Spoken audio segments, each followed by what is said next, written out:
এই 5টি জিনিস আপনার ঈমানকে করে ফেলছে দুর্বল থেকে দুর্বলতর। 1 গান বাজনায় মগ্ন থাকা। আফসোসের সাথে বলছি, আমাদের কিছু ভাই বোনেরা এমন আছে যারা বেডরুমে জোরে গান না ছাড়লে তাদের মুড ভালো হয় না। আমার বুঝে আসে না হারাম মিউজিকগুলা কিভাবে মুসলমানের শান্তির কারণ হয়।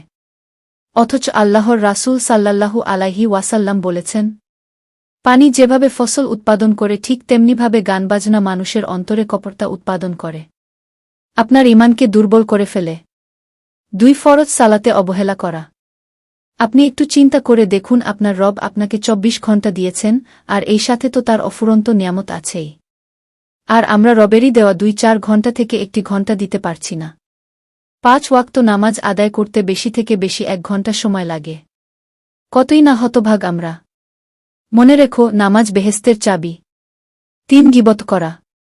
নিঃসন্দেহে ঈমান দুর্বল হওয়ার পিছনে এটি একটি অন্যতম কারণ। এটি এমন একটি বড় একটি পাপ যার ব্যাপারে রাসূল সাল্লাল্লাহু আলাইহি সাল্লাম বলেছেন, গীবত জিনার থেকেও মারাত্মক। গীবত কাকে বলে? রাসূল সাল্লাল্লাহু আলাইহি সাল্লাম গীবতের সংজ্ঞা দিতে গিয়ে বলেন, তোমার ভাইয়ের পিছনে তুমি এমন একটি সত্য কথা বলা যা সে অপছন্দ করে। এটাই হলো গীবত, আর যদি মিথ্যা বলো তাহলে হবে অপবাদ। তা বিপদের চাইতেও ভয়াবহ। কেউ যদি গীবতের সংজ্ঞা না বুঝে থাকেন তাহলে আবার একটু শুনে নেই। আমরা না বুঝেই গীবত করে ফেলি, অর্থাৎ মৃত ভাইজের গোশত খেয়ে ফেলি। নাউজুবিল্লাহ। 4 জ্ঞান অনুসন্ধান না করা, অর্থাৎ ধর্মীয় জ্ঞান অনুসন্ধান না করা।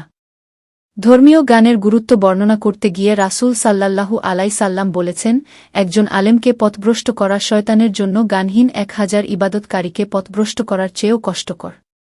খুব আফসোসের সাথে বলতে হয়, A+ পাওয়ার জন্য ছেলেমেয়েকে হাজার হাজার টাকা খরচ করে ডেইলি 4-5টা কোচিং করাতে পারি, কিন্তু কুরআন শিখানোর বেলায় আমাদের টাকা থাকে না, তখন আমরা মিসকিন হয়ে যাই। 5 সময় অপচয় করা।